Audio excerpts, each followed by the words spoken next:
Hello बच्चों, स्वागत है आपका अपने YouTube channel topper tricks academy में। तो हम लोग आज पढ़ेंगे क्लास 9th की जो मैथ है उसका फर्स्ट चैप्टर पढ़ेंगे, प्रश्नावली 1.1। तो ये आपका जो वीडियो होगा टोटल हिंदी मीडियम में होगा, तब बहुत ही अच्छे तरीके से समझाया जाएगा इसमें। तो आप इस वीडियो को पूरा देखें, तब जो भी आपके सहपाठी आपके दोस्त हैं उनके पास तक इस वीडियो को पहुँचाए, शेयर कीजिए ज़्यादा से ज़्यादा।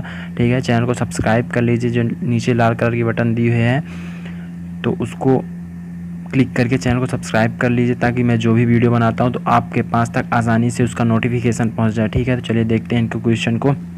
तो आपकी जो एनसीईआरटी की बुक है कक्षा 9th की, उसका फर्स्ट चैप्टर में फर्स्ट क्वेश्चन क्या है, देखिए। क्या क्या है फर्स्ट क्वेश्चन? क्या शून्य एक परिमेय संख्या है? क्या इसे आप P/Q के रूप में लिख सकते हैं, जहाँ P और Q पूर्णांक हैं और Q does not equal to, Q बराबर नहीं है 0 के। ठीक है, तो इसका आपका आंसर होगा हाँ। इसका कुछ हल नहीं करना है, इसको आप समझ लीजिए। इसका आंसर होगा हाँ, शून्य एक परिमेय संख्या है, क्योंकि हम शून्य के नीचे कोई भी संख्या लिख के उसको परिमेय बना सकते हैं। ठीक है, परिमेय संख्या किस रूप में होती है? जिस संख्या को P/Q के रूप में लिख सकते हैं उसे क्या बोलते हैं? परिमेय संख्या। आपकी परिमेय संख्या की परिभाषा ये होती है, क्या होता है? P/Q के रूप में लिख सकते हैं। तो आप कैसे लिख सकते हैं? देखिए, जो 0 है, शून्य है, वो क्या है? अंश हो जाएगा। क्या हो जाएगा? ऊपर वाले क्या बोलते हैं? अंश बोलते हैं। और नीचे वाले को क्या बोलते हैं? जो बटे में होता है उसको हम हर बोलते हैं। ठीक है, तो हर में इसके आप कोई भी संख्या लगा सकते हैं, 1 से लेके कोई भी संख्या इनफाइनाइट तक। ठीक है, तो उसका मान 0 ही होगा। ठीक, आप किसी भी संख्या के नीचे 0 नहीं लिख सकते हैं। जैसे कोई भी संख्या 1 बटे में 0 नहीं लिखी, इसका मान क्या हो जाता है? इसका मान हो जाता है इनफाइनाइट। ठीक, तो आप ऐसे नहीं लिखेंगे कभी। जो आपका ये होता है ये एक परिमेय संख्या होगी। इस एक के स्थान पे आप कोई भी संख्या लिख सकते हैं, 2 3 4 5 6 1 डॉट डॉट इनफाइनाइट। ठीक है, तो हम उम्मीद है आपको समझ में आएगा। इसका आंसर होगा हाँ, शून्य एक परिमेय संख्या है, क्योंकि उसको P/Q के रूप में लिखा जा सकता है। ठीक, और क्यों क्या हो सकता है? क्यों हो सकता है आपका? क्यों 1 से लेके किसी भी संख्या तक हो सकता है, 2 3 डॉट डॉट कहीं तक कुछ भी लिख सकते हैं उसके नीचे। ठीक, तो अब चलिए देखते हैं अगला क्वेश्चन क्या है। सेकंड नंबर, 3 और 4 के बीच में 6 परिमेय संख्या आपको लिखना है। ठीक, 3 और 4 के बीच में 6 परिमेय संख्या लिखना है। चलिए हम आपको हल करके बताते हैं इसको। देखिए अब आपको कैसे करना है। हम लोग हल कर रहे हैं सेकंड क्वेश्चन 1.1 का। तो जो है 3 और यहाँ लिख देते हैं 4। कितनी संख्या करना है? 6 संख्याएं ज्ञात करना है इनके बीच में। 3 और यहाँ लिख देते हैं 4। इनके जो बीच ये जो स्थान है यहाँ पे, इनके बीच में 6 संख्याएं हमको निकालना है। ठीक, जो कि परिमेय संख्या हो। ठीक है, तो आपको सबसे पहले क्या करना है, एक नियम है दो संख्याओं के बीच वाली संख्या को निकालने का। एक नियम है कि इन दोनों को ऐड कर दो। सबसे पहले क्या करेंगे, इन दोनों को जोड़ देंगे, 3 + 4, और उसमें 2 का भाग कर देंगे। ठीक, 2 का भाग कर देंगे तो जो भी संख्या आएगी, कितना आएगी? 7/2 हो जाएगा आपका। इसको जोड़ेंगे तो ये हो जाएगा 7 और बटे में 2 हो जाएगा। इसका जब भाग करेंगे तो कितना आ जाएगा? 3.5। 3.5 आया। तो इनके बीच की संख्या जो यहाँ की संख्या हो गई वो क्या होगी? 3.5 हो गई। एक संख्या अब आ चुकी है। ठीक, एक संख्या आपके सामने आ चुकी है 3.5। अब क्या करेंगे, अब 3.5 और 3 के बीच में, 3.5 और 3 के बीच में कोई संख्या निकालना है। 3.5 इन दोनों के बीच में संख्या जो निकालना है, तो क्या करेंगे, इन दोनों को प्लस में करके, जैसे यहाँ बीच की संख्या निकालनी है तो 3 प्लस इस वाले 3 को लेंगे और इस वाले 3.5 को लेंगे। 3.5 बटे 2 का भाग कर देंगे। ठीक, तो इन दोनों के बीच की संख्या निकाल आएगी। तो कितना हो जाएगा? हो जाएगा 3 में 3 जोड़ेंगे 6 हो जाएगा, और ये दशमलव में जो है ये 5 ले लेंगे, और बटे में क्या होगा? बटे में 2 होगा। तो इसका जब हम लोग भाग करेंगे तो कितना आएगा? देखिए 3.25 कितना आ जाएगा? 3.25। तो ये देखिए आपके सामने दूसरी संख्या है, कितना यहाँ पास क्या आ गया? 3.25 यहाँ आ गई। ठीक, तो देख सकते हैं आप आसानी से। क्या करना है, सबसे पहले आपको दोनों संख्याओं को जोड़ के जब 2 का भाग कर देंगे तो उन दोनों संख्याओं के बीच की संख्या आपके सामने आ जाएगी। तो आप वीडियो को रोक के आसानी से इसको लिख सकते हैं। तो 2 संख्याएँ आ गई। अब तीसरी संख्या ज्ञात करने के लिए अब इसको ऐड कर दीजिए। क्या करेंगे, इसको और इसको जोड़ के भाग कर दीजिए तो कितना आ जाएगा? देखिए यहाँ की संख्या निकालना है हमको इन दोनों के बीच के। तो 3.5 + 4, 2 का भाग कर देंगे। 2 का भाग करेंगे तो आपका कितना आ जाएगा? देखिए आपका आ जाएगा ये करने पे 3.75 75, ठीक है। दशमलव के बाद एक एक अंक पढ़ते हैं, आप ध्यान दीजिए। 3.75 आ जाएगा यहाँ पास। तो यहाँ की संख्या क्या आ गई आपकी 3.75, क्या आ गई 3.75। तो चलिए हम आपको दिखाते हैं आप कैसे उत्तर को इसके लिखेंगे। हम आपको समझा दिए हैं कि आपको निकाला कैसे जाता है, ठीक। अब आप देख लीजिए कैसे हम उत्तर को लिखते हैं। तो आप ये देखिए, देख सकते हैं आसानी से कि फर्स्ट संख्या, पहली संख्या आपके सामने लिखी हुई है 3, जो हम आपको बताए थे 3 4 को जोड़कर 2 का भाग कर दिया है तो कितना आ गया। फर्स्ट संख्या 3.5, दूसरी संख्या 3 और इस वाली संख्या को जोड़ के ये जो संख्या आपके आंसर में आई है पहली परिमेय संख्या दोनों के बीच में उनका, उसको जोड़कर 2 का भाग कर दिया है तो कितना आ गया 3.25 आ गया है। अब तीसरी संख्या, इस वाली संख्या को, ये जो संख्या है इसको 4 में जोड़ के, जो भी हम आपको दिखाए थे ना, 4 में जोड़ के 2 का भाग कर दिया है तो 3.75 आ गया है। इसी तरह से आप लोग आगे भी कर सकते हैं। पाँचवीं परिमेय संख्या 4 को जोड़ दीजिए और ये 3.375 जो आए उसको ऐड कर दीजिए तो ये आ जाएगा। मतलब दोनों संख्याओं के अगर जो बीच की संख्या निकालना है दो संख्या को, उनको दोनों को जोड़ के 2 का भाग कर दीजिए। इसी तरह से छठी संख्या आपके सामने आ जाएगी।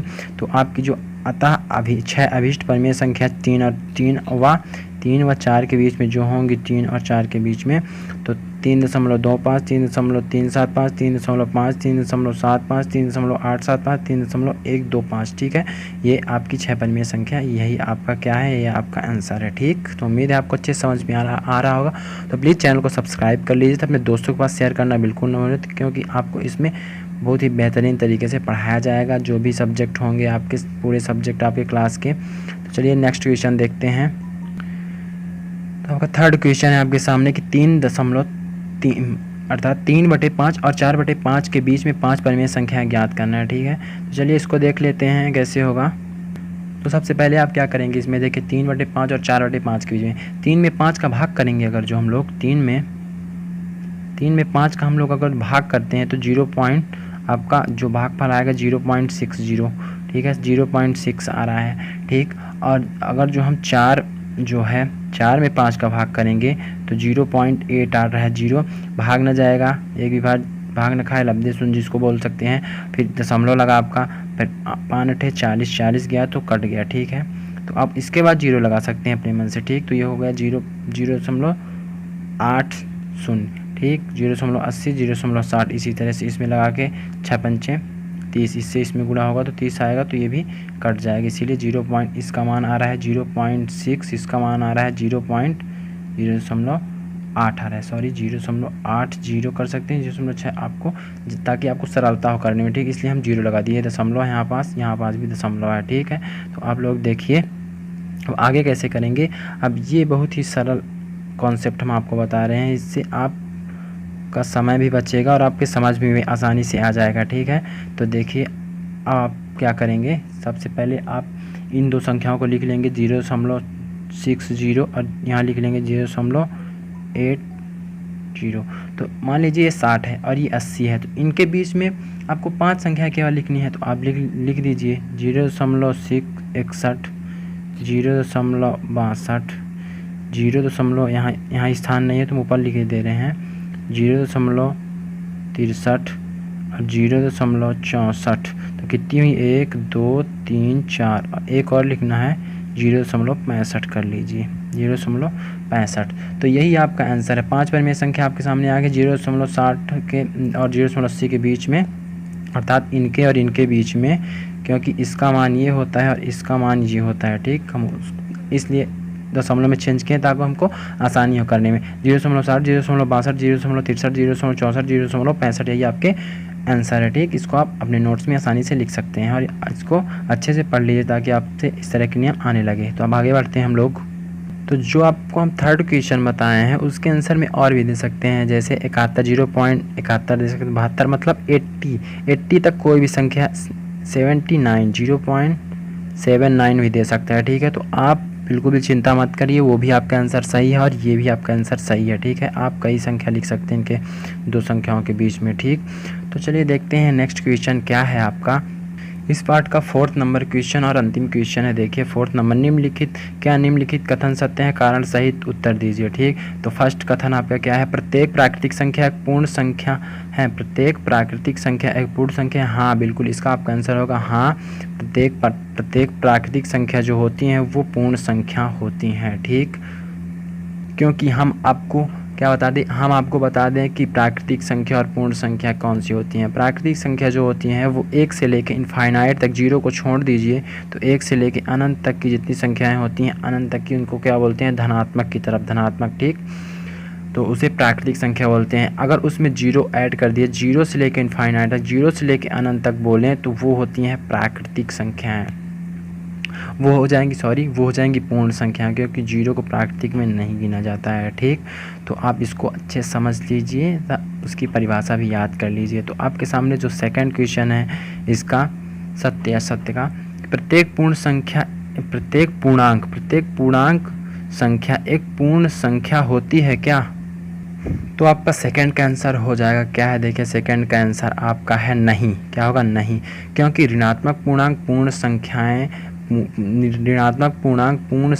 नहीं हो सकती हैं। ऋणात्मक पूर्णांक मतलब पूर्णांक संख्या कौन सी होती है आपकी, होती है माइनस इनफाइनाइट से प्लस इनफाइनाइट तक जो होती है पूर्णांक होती है। ठीक, माइनस इनफाइनाइट जो माइनस संख्याएं होती हैं वो पूर्ण नहीं होती हैं, वो पूर्ण संख्याएं नहीं होती, तो इसका आपका आंसर होगा नहीं, और कारण भी आप देख लीजिए। थर्ड देखते हैं क्या है, थर्ड है प्रत्येक परिमेय संख्या एक पूर्ण संख्या होती है, तो इसका भी आपका जो आंसर होगा तो क्या होगा, देखिए आंसर नहीं, प्रत्येक प्राकृतिक संख्याएं पूर्ण संख्याएं नहीं होती, क्योंकि भिन्नात्मक परिमेय संख्या जो भिन्न के रूप में होती है, जैसे ये है 4/5 कर दीजिए, 3/7 कर दीजिए, और इसी तरह की बहुत सारी संख्याएं जो हैं ये पूर्ण संख्याएं नहीं हो सकती हैं, तो आपका इसका भी आंसर होगा नहीं, क्योंकि भिन्नात्मक संख्याएं जैसे 5/8 है और 4/5 है, 3/7 है, और बहुत सारी संख्याएं हैं जो पूर्ण संख्याओं के रूप में नहीं लिख सकते हैं। तो आपके पाठ में इतने ही क्वेश्चन थे, तो उम्मीद है आपको अच्छे समझ में आ गया होगा। तो प्लीज़ बच्चों चैनल को ज़रूर सब्सक्राइब कर लीजिए, तो अपने दोस्तों के पास शेयर कीजिए, क्योंकि इसमें आपको बेहतरीन वीडियो प्रत्येक सब्जेक्ट के उपलब्ध कराए जाएंगे। सब्सक्राइब करने के लिए इसलिए बोल रहे हैं ताकि मैं वीडियो बनाता हूं तो आपके पास तक आसानी से नोटिफिकेशन पहुंच जाए। ठीक है, तो अपने सहपाठी को बताइए कि पढ़ाई चल रही है, तब नोट्स बनाइए, अच्छे से पढ़िए इस लॉकडाउन के पीरियड में। इसके बाद लॉकडाउन जब खुल जाएगा तो आपकी पढ़ाई और भी बेहतरीन होने लगेगी। तो उम्मीद है आपको वीडियो अच्छा लगा होगा, तो प्लीज़ लाइक शेयर सब्सक्राइब ज़रूर करें। आज के लिए इतना ही, हम मिलेंगे नेक्स्ट वीडियो में। धन्यवाद दोस्तों, जय हिंद, जय भारत।